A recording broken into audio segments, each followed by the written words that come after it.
Hello, students. As of Sunday night, I have responded to every student introduction post. So if you haven't gone back in there since you made your original post, please do that in the next 24 hours or so. This first discussion will close on Monday midnight. All discussions close on Mondays at midnight. Some discussions are 2 weeks and then followed by a 1 week discussion, and that's how each unit passes. So as we wrap up the student introductions, notice there are these videos that I post in here at the top, and then I'll also post them in an announcement. If I think it's really important, I will email it to you as well, but that rarely happens. Just keep an eye out for my communications. If you haven't picked up your lab kit, Friendly Brent will help you. His office is in Osborne B 313. He works from 7:30 to 3 p.m. So you're free to just go over there and look for him and get your kit. You can also initiate an email and he'll respond and pick a specific time to go. So as we depart from the student introductions discussion, we will get into our first content-related discussion about the scientific method. And this relates to the first lab, Lab 1.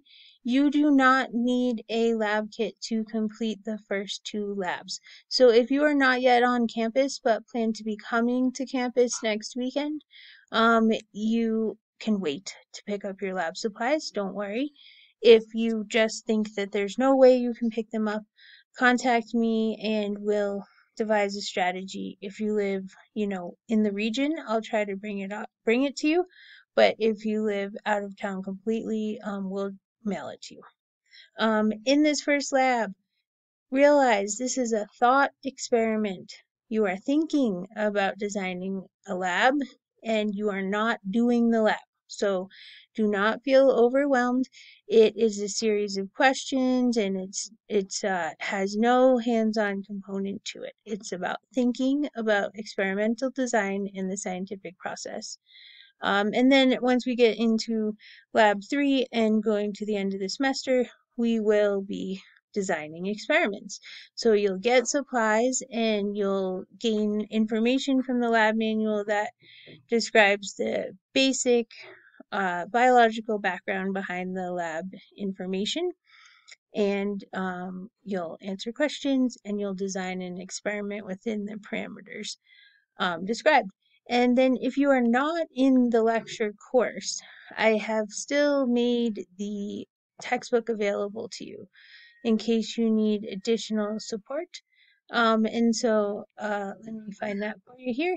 If you go into the pages, you'll see that first page that's on the home page, but if you click View All Pages, you'll see all the pages published for the course. And one of the pages published for the course is the Openstax Textbook, which we are using in the lecture course. This is an open source book. You can click on this and the whole textbook will open. So if ever you feel you need to do more background reading to fully understand what's happening in lab, by all means ask me or take a look at the textbook. In the discussion, you are prompted to answer questions, but you can also, answer questions, and you always have to ask questions to help fuel the conversation and also to alert me to how I can help you.